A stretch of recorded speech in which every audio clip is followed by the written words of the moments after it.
शिवाजी महाराज यांना मानाचा मुजरा. श्रीमंत जयसिंगराव खाडके तरुण मंडळ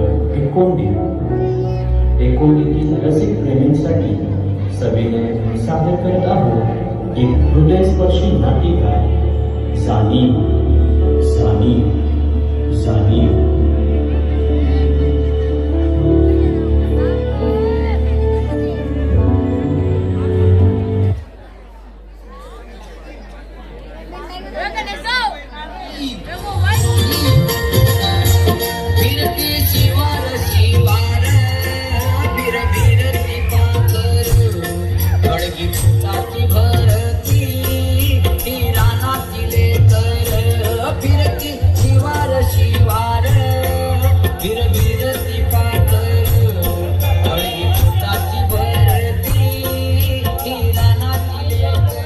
सुभा, अरे सुभा, सुभा, अरे आवरलं का नाही तुझे?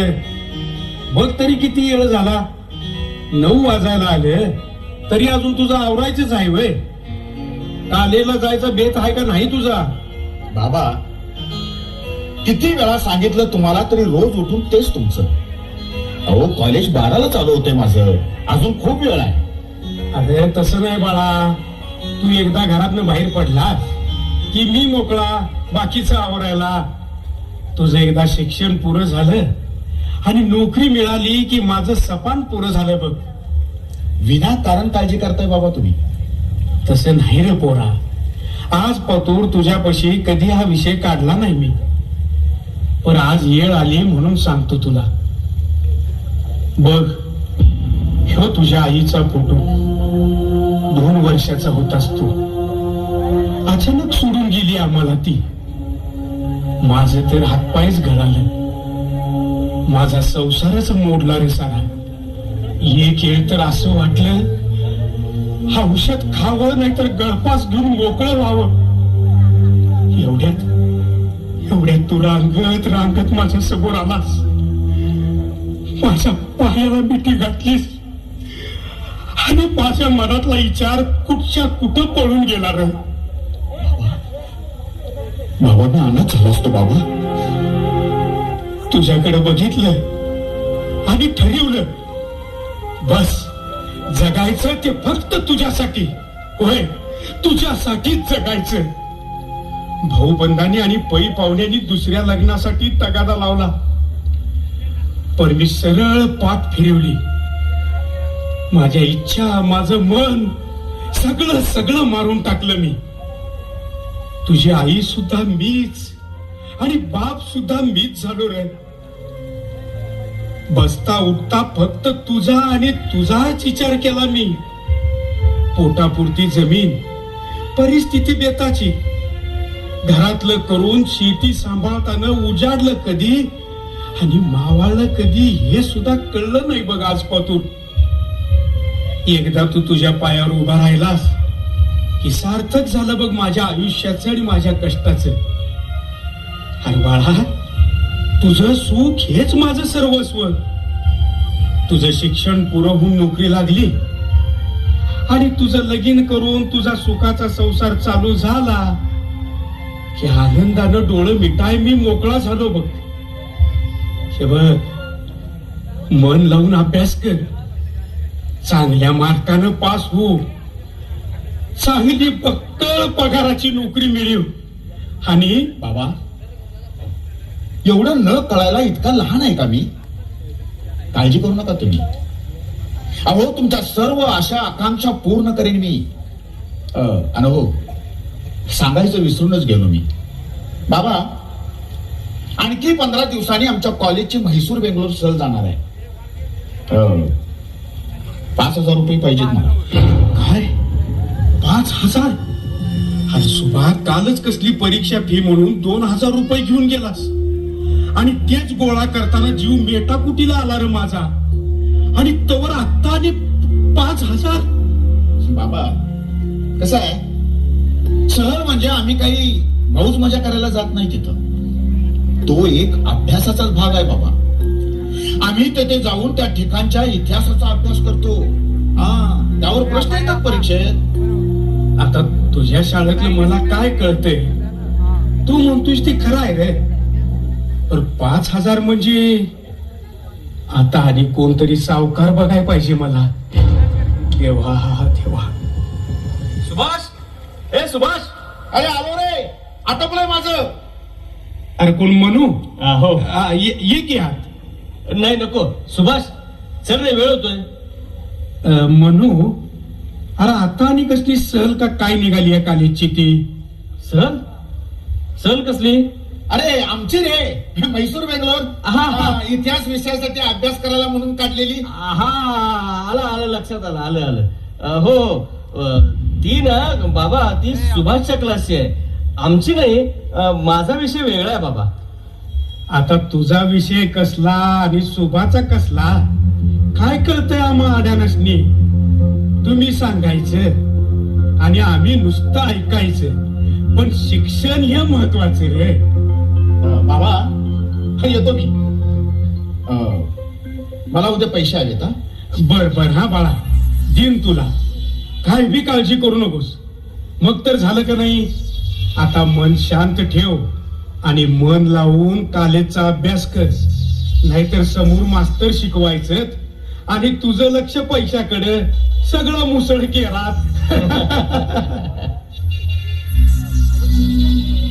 5,000. आता कुणाचं बरं पाय धरावं? लागू द्यात कुणाचं बी पाय धरायला, पण माझा पोरगा शिकून मोठा झाला पाहिजे. त्याचं सगळं शिक्षण व्यवस्थित व्हायला पाहिजे.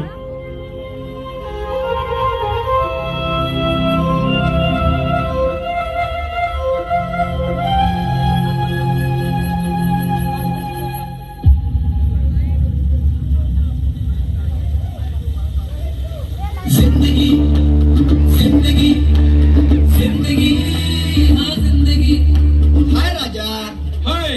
अरे सूर्या, काल कुठे होतस? सूर्या सुद्धा नव्हता काल तासाला. मन्या शोधत होता त्याला. राजा, अरे काल आम्ही अशा ठिकाणी होतो, तू कल्पना सुद्धा करू शकत नाहीस. म्हणजे? अरे का इंद्रलोकी गेला होता की काय? अरे या सुगायचं काय खरं नाही बघ. अरे त्यानं मला सरळ काल डान्स बारला नेलं होतं. काय डान्स मारला? वाव, मग काय मज्जा सारी.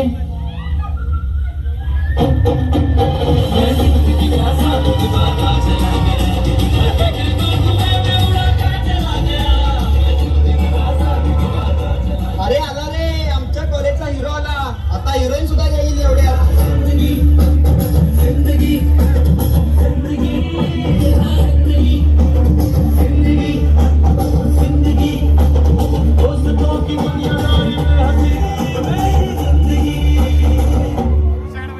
मामा, एक 20 द्या आणि 20 रुपयाचा मावा तयार करा झटपट. अरे सर येत आहे तिकडेच. येऊ देत की. जवळ आलेस तर सरळ शिगार द्यायच्या हातात आणि मारा म्हणायचा एक कश.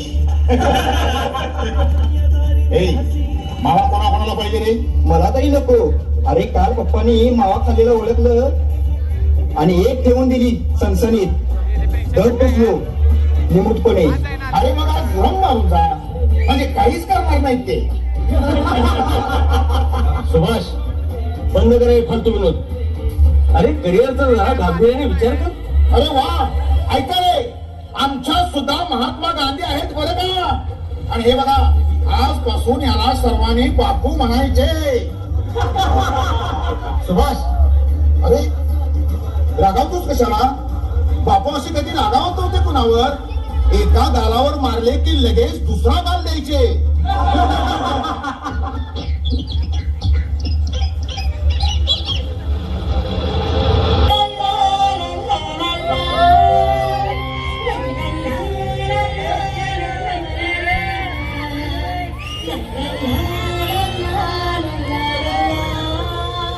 ए हिरो, तुझी हिराला आली रे. सुभाष, मला बोलायचंय तुझ्याशी.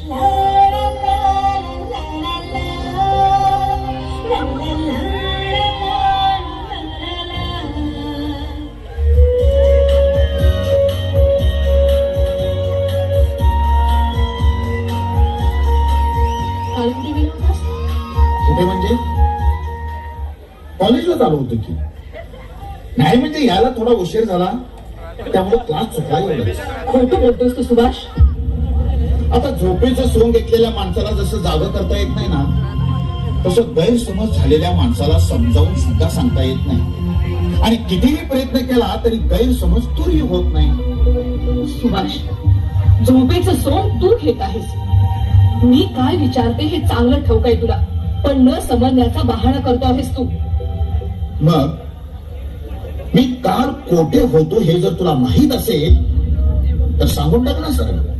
काल काल तू डान्स मारला गेला होतास ना? खरं आहे ना हे? हे तुला कोणी सांगितलं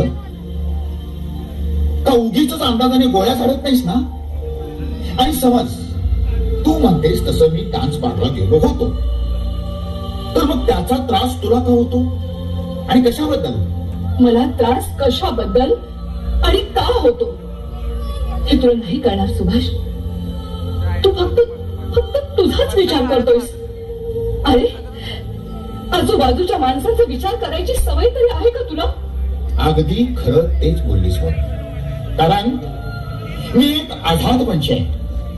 मला ज्यात आनंद मिळतो, ज्यात समाधान मिळते आणि सुख मिळतं त्या गोष्टीत मी अगदी तुंबून जातो, कसलाही विचार न करता. मन मुराद आस्वाद घेतो मी त्या आनंदाचा. अरे, पण ज्यात तुला आनंद वाटतो ना ते क्षणभंगूर आहे. संपूर्ण जीवन उद्ध्वस्त करणारं आहे. आकाशात भरारी घेण्या अगोदर पंख छाटणारा आहे. सुभाष, अरे हवेत तरंगणाऱ्या पतंगाचा तोरा तोडून त्या पतंगाला भरकटणारा आहे. पौर्णिमेच्या दिवशी चंद्राला ग्रहण लावून सगळीकडे अंधार करणारा आहे. पण माझ्या आयुष्याची तुला एवढी काळजी का? का? कशाबद्दल? कारण तुझ्या आयुष्यातच माझं आयुष्य दडलंय सुभाष. सुभाष, मी प्रेम करते तुझ्यावर. मनानं पडलंय मी तुला सुभाष. काय? तू माझ्यावर प्रेम?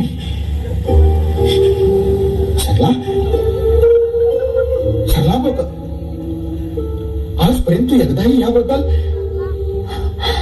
सुभाष, या गोष्टी सांगायच्या नसतात, समजून घ्यायच्या असतात. पण मला समजून घ्यायला तुझ्याकडे वेळच कुठे आहे रे? मला यावर थोडा विचार करायला वेळ दे. कारण आजपर्यंत मी तुला फक्त मैत्रीणच समजत होतो.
हवा तेवढा विचार कर.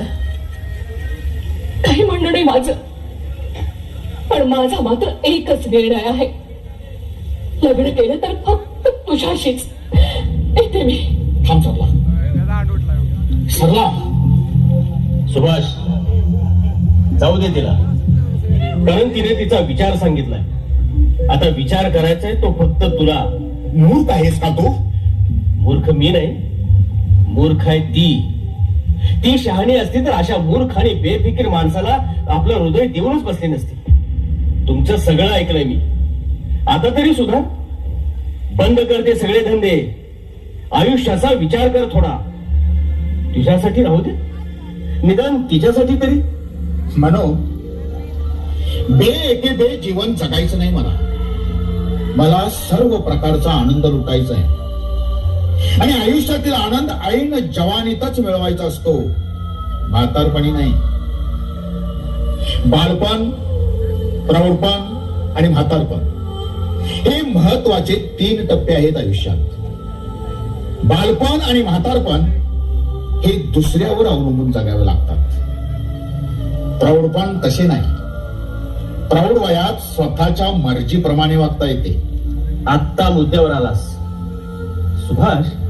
स्वतःच्या मर्जीप्रमाणे वागायला प्रथम कमवावं लागतं. त्यासाठी धंदा किंवा नोकरी असावी लागते. दुसऱ्याच्या कमाईवर जास्त काळ जगता येत नाही. माणूस मिळवता कमवता असेल तरच समाजात त्याला इज्जत मान मरातच मिळते. अरे सुभाष, परडीतली फुलेच देवाला वाहिली जातात, रस्त्यावर पडलेली नाही. फुलांचे हार विकणारा माळी सगळे हार सारख्याच फुलांचे करतो, पण काही हार देवाला अर्पण करतात. काही हार माणसांच्या गळ्यात पडतात, तर काही हार प्रेताला घालतात. सगळे हार सारखेच, सगळे हार सारखेच असून सुद्धा त्यांची जागा मात्र वेगवेगळ्या. माणसांचं सुद्धा तसंच आहे. सगळ्यांचं आयुष्य सारखंच, पण जगण्याचे मार्ग मात्र वेगवेगळे असतात. प्रत्येक जण आपलं आयुष्य आपल्या स्वतःच्या विचाराने जगत असतो. ठीक आहे, मग तुझं आयुष्य तुझ्याच मर्जीप्रमाणे जग. येतो मी.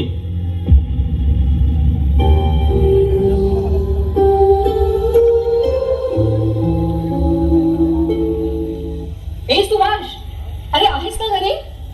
सुभाष नाही घरात. आ? बाळ कोण तू? सुभाषकडे काय काम काढलं तस? बाबा, मी सुभाषच्या कॉलेजमध्ये शिकते. अभ्यासाच्या थोड्या नोट्स हव्या होत्या ना, म्हणून आले होते. येईलच एवढ्यात. बस तवर. आणि जे तुला पाहिजे, काय ते नोट का काय, ते मला नाही सांगायला जमायचं. आला की लागलीच घेऊन जा. हो, थांबावंच लागणार आहे मला, कारण बरेच दिवस तो कॉलेजला आलाच नाही. आहा, आज देखील येतो की मध्येच कुठे थांबतो कुणाच ठाऊक. काय? सुभाष बरेच दिवस कॉलेजला आला नाही. रोज तर कॉलेजला जातोय म्हणून सांगतो आणि घरातनं बाहेर पडतोय तो. बाबा, तसं म्हणायचं नव्हतं मला. कॉलेजला येत असेल, पण बरेच दिवस आमची भेट झाली नाही ना, म्हणून म्हटलं मी तसं. बाळ, तू काहीतरी लपवतीयस माझ्यापासून. खरं खरं काय ते सांग मला. हे बघ, माझं धन, माझी आबरू, जे काय हाय ते फक्त माझा सुभाष आहे. मी आज पातूर जिवंत आहे तो फक्त माझ्या सुभाषसाठी. त्याची पावलं जर चुकीची पडत असतील तर माझ्या जगण्यात काही रामच नाही. नाही नाही बाबा, तुम्ही उगीच भलताच काहीतरी गैरसमज करून घेऊ नका. तुम्हाला वाटतंय तसं काहीच नाही. तुमचा सुभाष कॉलेजला दररोज न चुकता येतो. शिवाय खूप हुशार आहे तो, म्हणून तर त्यानं लिहिलेल्या नोट्स अभ्यासासाठी घेण्यास आली मी. आता यातलं खरं काय आणि खोटं काय तुलाच माहिती, पण माझ्या मात्र हातापायातली ताकदच नाहीशी झाल्यासारखं वाटतंय बघ. बाबा काळजी करू नका, खरंच अगदी हुशार आहे तो. तेवढा विश्वास आहे माझा त्याच्यावर. आणि तसं असलं तर ठीक, नाहीतर माझ्या जगण्यात काय अर्थ नाही बघ. वाईट झाल्याला ऐकण्यापेक्षा आणि बघण्यापेक्षा मेलेलं बरं. सरला, तू आश्चर्य आहे. आजपर्यंत कधीच आली नव्हतीस आणि आज अशी अचानक, अशी कशी काय? काही नाही, सुभाष कडून नोट्स न्यायला आले होते. नोट्स?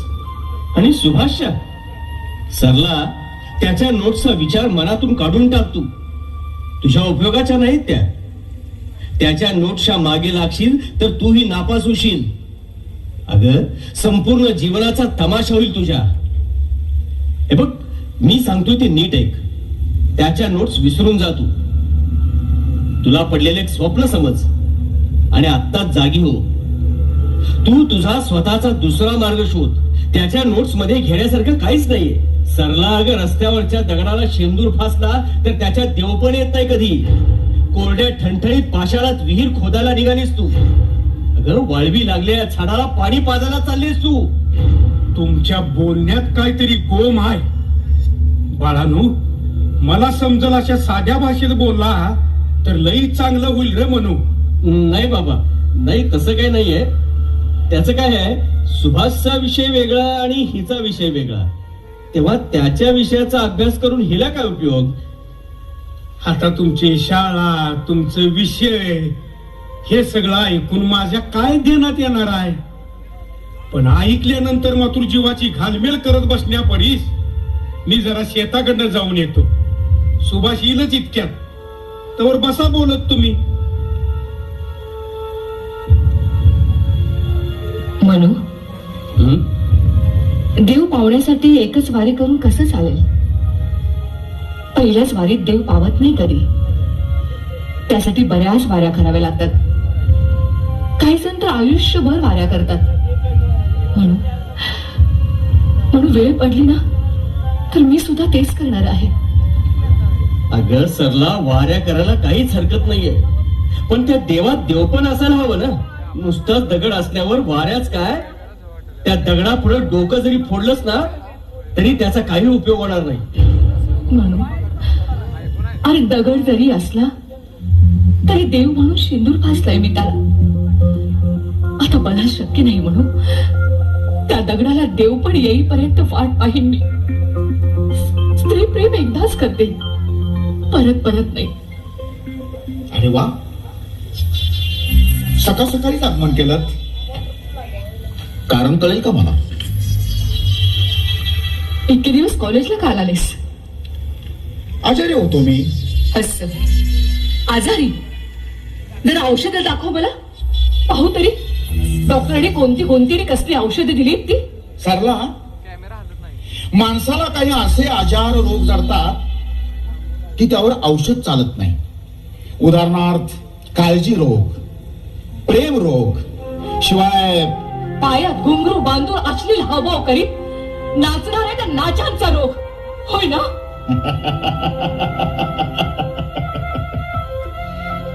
खरं ते सुद्धा. सुभाष एक काम करशील. डान्स बार मधून येताना त्यांची घुंगरू घेऊन येशील. कशाला. माझ्या पायात बांधायला. सरला, पायात घुंगरू बांधून अश्लील हावभाव करायला. तोंडावर सरला. आणि एवढ्यावरच समाधान होत नसेल तर अंगावरचे कपडे काढून सरला.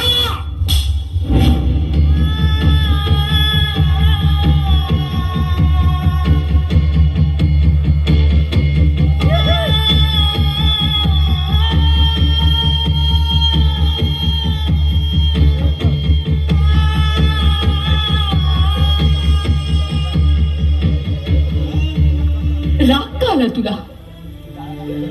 पायात घुंगरू मी बांधणार, अश्लील हावभाव मी करणार, अंगावरचे कपडे मी काढणार. मग तुला एवढा राग का. तुझा आणि माझा काय संबंध आहे.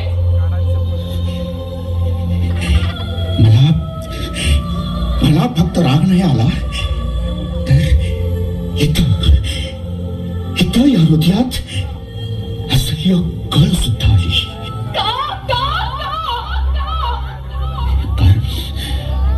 कारण म्हणू अरे तू तरी समजावून सांग ना.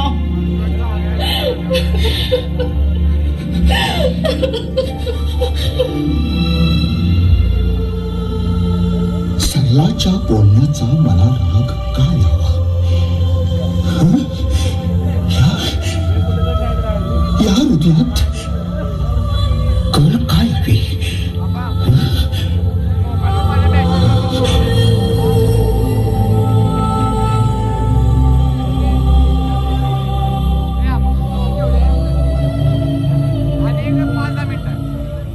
हॅलो, अजून नाटिका पुढे शिल्लक आहे. प्रेक्षकाने कृपा करून आपली जागा सोडायची नाही. कुणी आपली आज जागा तुझ्या सोडायची परीक्षेचा नाही. निकाल निवड. मग आज घरातच का बसलायस. निकाल घेऊन यायचा की. अरे कधी एकदा तुझा निकाल ऐकीन असं झालंय मला. यंदाच तुझं शेवटचं वर्ष. चांगल्या मार्काने पास झालास की लगेच चांगल्या पगाराची नोकरी मिळेल बघ तुला. आणि आता तुला मनातलं ते सांगतो, इथून पुढचं सगळं आयुष्य बसून निवांत घालवणार मी. कष्ट करून करून शरीर थकलंय रे माझं. सावकाराकडे घाण ठेवलेली जमीन सोडवू, प्रत्येकाची पैनी पै परत करू.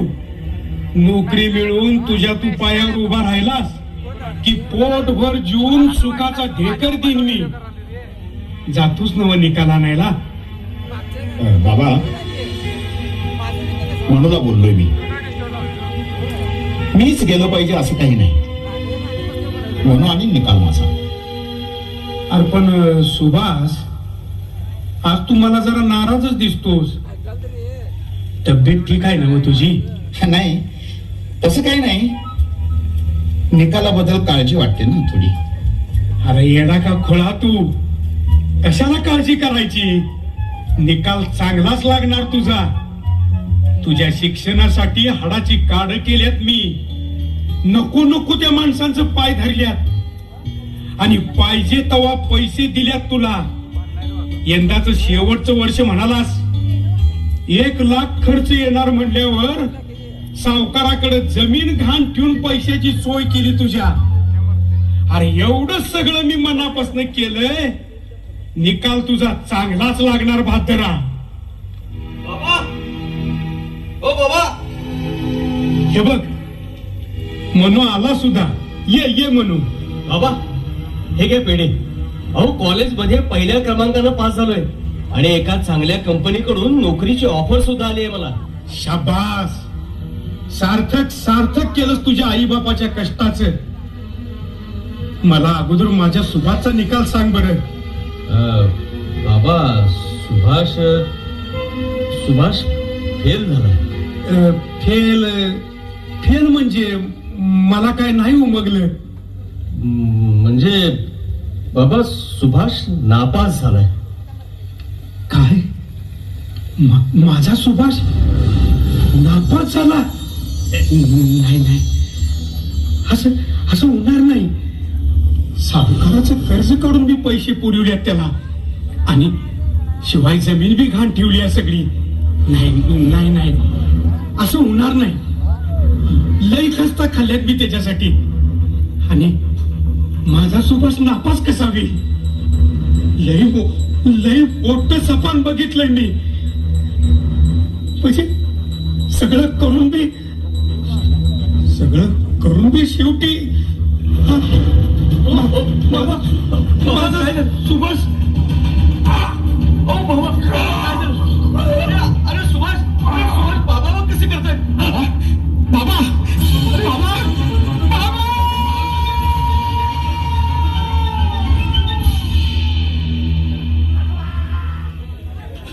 सुभाष सावध होता.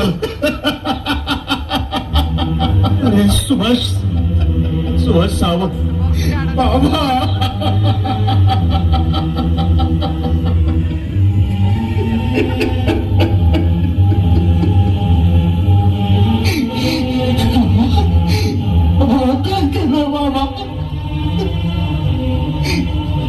सुभाष शांत हो सुभाष. आणि मी काय सांगतो हे नीट आहे. अरे आमचं थोडं तरी ऐकलं असतं तर ही वेळ आली नसती सुभाष. पण आता शांत, जे व्हायचं ते होऊन गेलं. तरी पण तू इथून पुढे सांगू शकतोस. नीट आहे. 1 वर्ष कॉलेजला गेलाच नाहीच असं समज आणि पुन्हा इथून पुढे जिद्दीने अभ्यास कर. हे बघ, तू पैशाची काळजी अजिबात करू नकोस. मला आता नोकरी मिळाली, मी मदत करेन तुला. सुभाष, जे झालं ते तुला पडलेलं एक वाईट स्वप्न समज. तुला अपयश आलं म्हणून मी तुझी साथ सोडणार नाही. खंबीरपणे साथ देईन तुला. झालं गेलं विसरून जा आणि पुन्हा सारे नव्यानं खंबीरपणे उभा कर. इथून पुढच्या तुझ्या वाटचालीला सावलीसारखी साथ देईन मी तुला.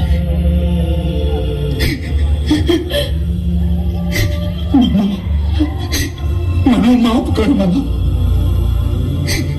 तुझ्या सल्ल्याची मस्करी केली मी. बाबाच्या आराधीपणाचा गैरफायदा घेतला मी. क्षणिक सुखाच्या मागे जाऊन खऱ्या कर्तव्याकडे पाठ फिरवली मी. सुभाष, सगळा तुझी तर क्षमा मागायला सुद्धा शरम वाटते मला. सुभाष, तुझ्या ठिकाणी दुसरी कुणी मुलगी असती तर कधीच मला चिडकारून नवं आयुष्य शोधलं असतं तिनं. तुझ्या प्रेमाला कधीच किंमत दिली नाही मी. आणि एवढं करून सुद्धा आज देखील ठामपणे पाठीशी उभी राहिलीस माझ्या. सुभाष, निदान आता तरी तुला पश्चाताप झाला ना. एवढं पुरेस आहे माझ्यासाठी. आता पश्चाताप होऊन काय उपयोग? तुम्ही मला मदत कराल, आधार द्याल. मी सुद्धा जिद्दीने अभ्यास करेन, चांगल्या मार्काने पास होऊन नोकरी सुद्धा मिळवेन. पण आज मी माझ्या जन्मदात्याला गमावलंय. ज्या वडिलांनी माझ्यासाठी एवढ्या खस्ता खाल्ल्या, माझ्या सुखी संसाराचं स्वप्न राखीवलं, त्या स्वप्नाचा चक्का चोर केला मी. मित्रांनो, या नालायक मित्राला क्षमा करा. आणि तुम्ही माझ्यासारखी अशी चूक करू नका.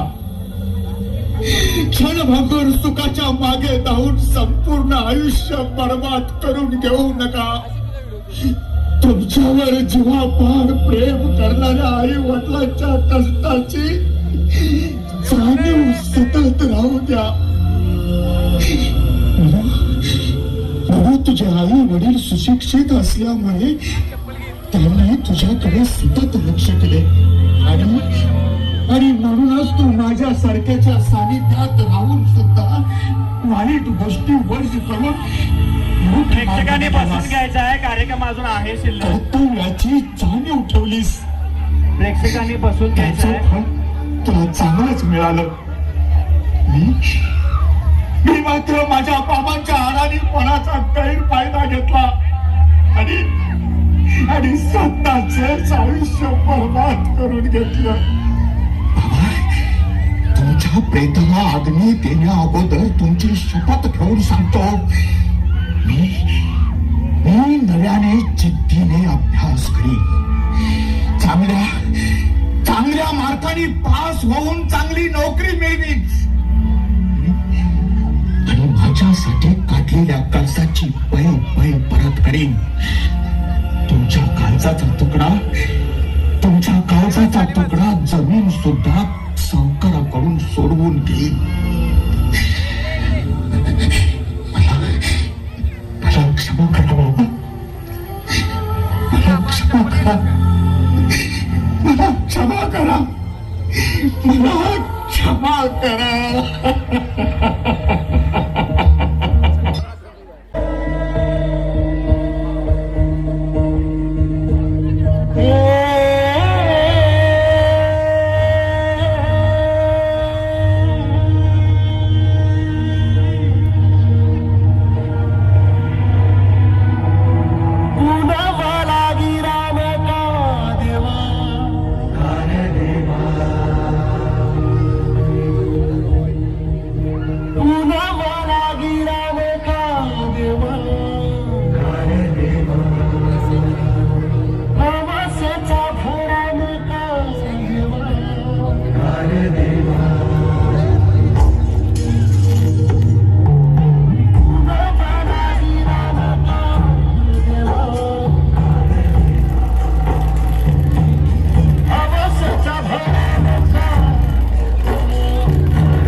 आंबेडकर